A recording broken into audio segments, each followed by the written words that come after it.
In Assassin's Creed, we face various orders, whether it be the Templar Order, the Order of the Ancients, or something in between. However, I'd be lying if I said that every game portrays them in the same way. Some games make them look like an unstoppable force, and others make them look like, well, a joke.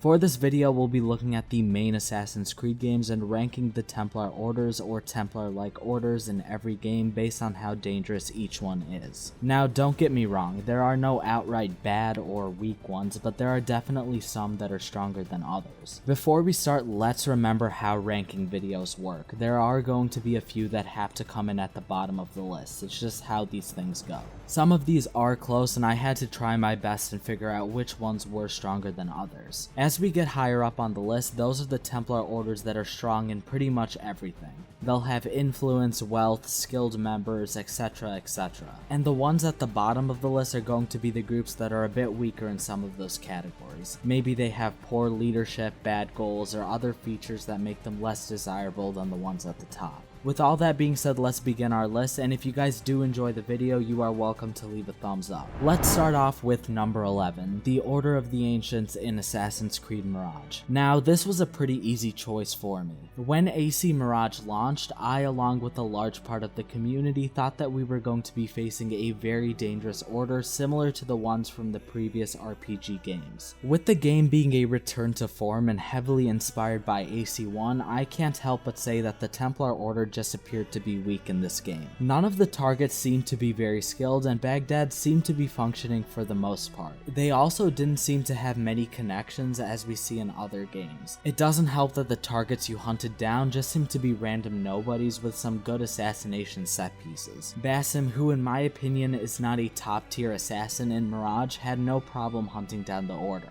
The only major thing they did was attack Alamut at the end of the game, which was scary, but that was like one thing in the entire game. Even after killing the final target, I and the game's open world didn't feel any different. Especially if you compare them to Valhalla's version of the Order, it just seems kind of like a joke. Moving up one spot, we have the Order of the Ancients in Assassin's Creed Origins. Origins was the first game that we were introduced to the Order of the Ancients, and it did a pretty good job at making us fear them. They heavily influenced Ptolemy, and although he was a failing pharaoh in terms of power, it should still be considered. Their main strength was that they had control in each of Egypt's different regions. At this point in time, the Order was still trying to understand the precursor artifacts such as the Apple of Eden. Some of the members that they had were exceptionally skilled, and they even employed some bounty hunters and generals. Now, the reason I didn't rank them higher is because they have some decent flaws. First of all, the amount of members they have are very low compared to other games. Sure, there were a decent amount of targets in Origins, but the Order was lacking in terms of economic control, spies, and the number of followers they had. Let's also keep in mind that this is the first time the Order was fighting against a group of people known as the Hidden Ones, and Bayek and Io were not to be messed with. While the main game of Origins portrays them as having a localized power that is primarily in Egypt, this is somewhat corrected in the Hidden Ones DLC.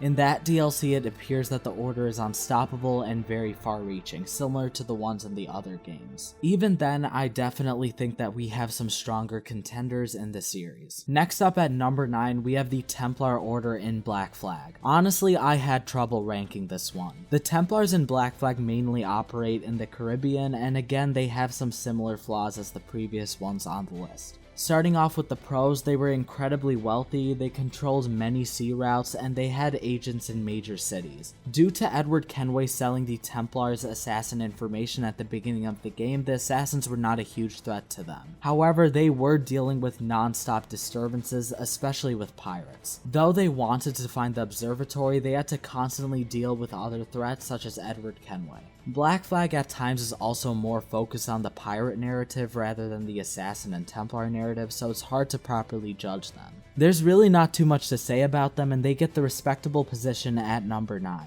Moving into our number 8 spot, we have the Templars from Assassin's Creed Revelations. In Revelations, the Templars are a shadow of their former selves. If we consider what we saw in the previous Ezio games, these guys are just really weak. The assassins already had a strong presence in the city and a great mentor in Yusuf well before Ezio showed up. In Revelations, the Templars are trying to cling on to what they once were. They once had a strong presence in Constantinople, but that's not the case in Revelations. I can't think of one Templar in Revelations that would have been a huge threat to Ezio compared to someone like Cesare, Haytham, Rodrigo, or Al-Mualim. The Byzantine Empire was fading and they had limited political control, as seen with Prince Ahmed. Don't get me wrong, they are still dangerous, and without Ezio being there, who knows what would have happened. The side missions with the recruits show that the Templars are growing in power, but we never see them become as dangerous as the ones further up on the list. At number 7, we have the Templars from Assassin's Creed Unity. They were controlling or trying to control the chaos that was happening during the French Revolution. However, the revolution was just too crazy for them to have a full control of it. This wasn't helped that there was a massive distrust between the members and they didn't really have any skilled fighters to back them up. Nevertheless, that doesn't mean that they're not dangerous. During this time, there were a lot of radical ideas that were being pushed and the Templars had people on both sides. Germain, in my opinion, wasn't the best leader. He just killed anyone who disagreed with him, and while he did wield the Sword of Eden at the end of the game, he wasn't that threatening compared to the other Templars we've seen in the franchise. Overall, the revolution was just too massive for them to properly control, and the Templars were in the middle of a massive reform by Germain. So I believe they do deserve the number 7 spot. Just outside our top 5, we have Assassin's Creed Syndicate's Templars. After the death of Edward Kenway and the subsequent death of Miko by Haytham, the Templars in London grew exponentially. While the Templars in London were again sort of localized compared to the ones higher up on the list, they were very powerful. London at the time was one of, if not the most important city in the entire world, and it being under Templar control was not a good thing. The fact that Jacob and Evie won against them is quite astonishing if you really think about it. Crawford Starrick was a decent leader, although he was kind of a goofy villain. In his defense, they didn't really have any backstabbing as we saw in Unity. They, however, did over-rely on gangs and never properly adapted to Jacob and Evie's techniques. The Templars were likely more dangerous under the previous leaders such as Reginald Birch from Assassin's Creed 3.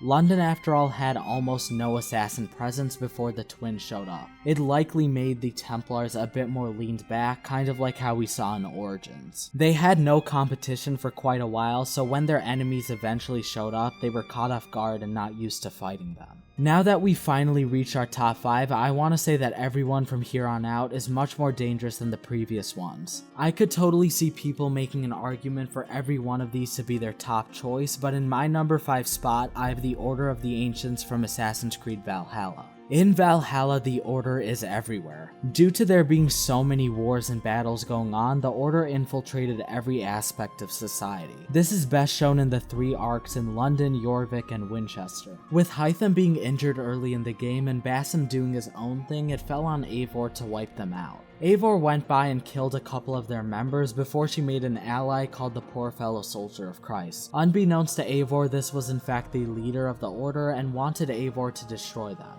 The Ancients in this game seem to worship the Isu and are not as similar as their Templar counterparts that would come after them. They had skilled warriors such as the Zealots working for them who even Eivor probably struggled with. Without the help of Alfred, Eivor probably wouldn't have been as successful in defeating them. After she destroyed them, Alfred founded an order that would eventually become the Templars, which is arguably much worse. Due to the order being so large in England, I wouldn't be surprised if this is what caused the entire Order of the Ancients as a whole to eventually die out. It's silly to think that there aren't smaller branches out there, but due to Eivor's actions, we probably will never see them again. Sticking with the pattern here, we have the Cult of Cosmos from Assassin's Creed Odyssey at number 4. When making this list, I seriously thought that the cult would be a lot lower, but I couldn't justify putting them any lower than this. I still think that the Order of the Ancients and the Templars are a more deadly order, and they could easily wipe out the cult if they wanted to, but that doesn't mean the cult is weak by any means. In Odyssey, they had members controlling both sides of the war. One of the Spartan kings was a member, and so was Pericles' wife. They had strong ships, connections to the arena, and members all over the place. In the future, the Templars would usually have war machines or technology to cause damage or win battles. The cult, however, had Deimos, who was likely just as powerful as Cassandra. Both Cassandra and Deimos are some of the only tainted ones or hybrids we've seen in the franchise, and we should take them seriously. In my opinion, the cult wasn't too successful due to their over-reliance on fear. The only way they really got what they wanted was by threatening people, and while it was obviously somewhat successful, it likely contributed to their downfall. Moving into our top 3, we have the Templar Order from Assassin's Creed 1. Assassin's Creed 1 takes place right in the middle of the Third Crusade and has the Templars controlling both sides of the war. While the Order had 9 members, each of them were very influential in their own right. The Assassins would have likely never found out who they were if Al-Malim the Mentor wasn't secretly the 10th member and a traitor. As Altair hunted down each of the members, the others started getting more and more scared. This results with Altair being trapped and narrowly escaping. The assassins at this time were likely struggling too. While the hidden ones and assassins have been effective in the past, it was getting to the point where their tactics were getting outdated. This of course was eventually fixed with Altair's reformations, but during AC1 they were probably still struggling with it. The fact that the Templars controlled religion itself made it very easy to control the majority of people. Reginald Birch in Assassin's Creed Forsaken pretty much says that the Templars were at the strongest during the Holy Wars. Now, our top 2 spots can go either way, but coming in at number 2 we have the Borgias from Assassin's Creed 2 and Brotherhood. Starting off in Assassin's Creed 2, the Borgias have influence everywhere. No matter what city you were in, they had connections with numerous powerful people. They put Ezio's family to death, and from the bit that we saw in Assassin's Creed Lineage, Ezio's father seems to be decently skilled. The Templars had pretty powerful and skilled people too. The mercenaries, spies, and connections they had were no joke. Of course, Ezio eventually took most of them down, but it took Ezio over 20 years to finish them, and then they just reappeared and got stronger in Brotherhood. With Rodrigo as the Pope and Cesare as a military commander, it looked like nothing could stop them. AC Brotherhood literally opens up with Cesare destroying everything you worked so hard to build in AC2. Now, they really didn't have too many weaknesses, and that's why it took the combined strength of multiple Master Assassins to take them down. Ezio, Machiavelli, La Volpe, Bartolomeo, and others really struggled against them. They had a strong army, connections, spies, wealth, and everything they needed to be successful.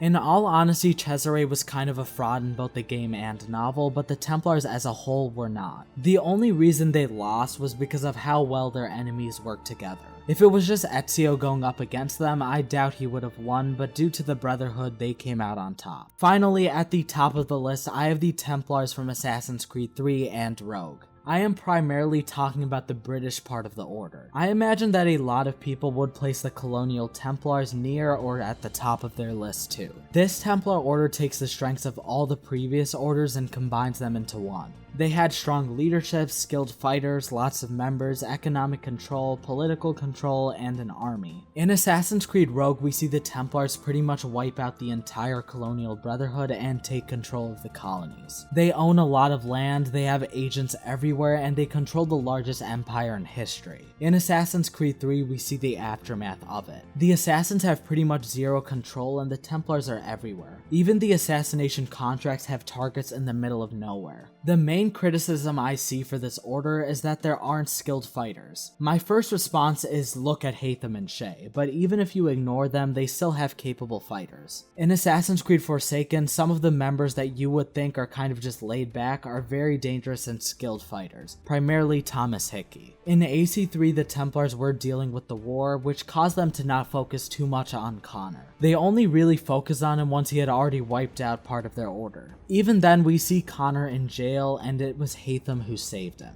Without Haytham interfering multiple times, it was likely that the Templars would come out on top. We also have to keep in mind that AC3 and Rogue plant the seeds for the British Templars to grow extremely powerful. We see this in AC Syndicate and even in Chronicles India. If you play the side missions in AC3 and Rogue, it shows you how dangerous and far-reaching this order truly is. Okay guys, that concludes the ranking for this video. If you guys are interested in more ranking videos, maybe ranking the assassins or main antagonists, be sure to let me know. If you guys did enjoy this video, feel free to leave a like, and if you're new around here, you guys are welcome to subscribe. And if I missed or glossed over something, be sure to let me know in the comments. With that being said, thanks for watching and have a great rest of your day.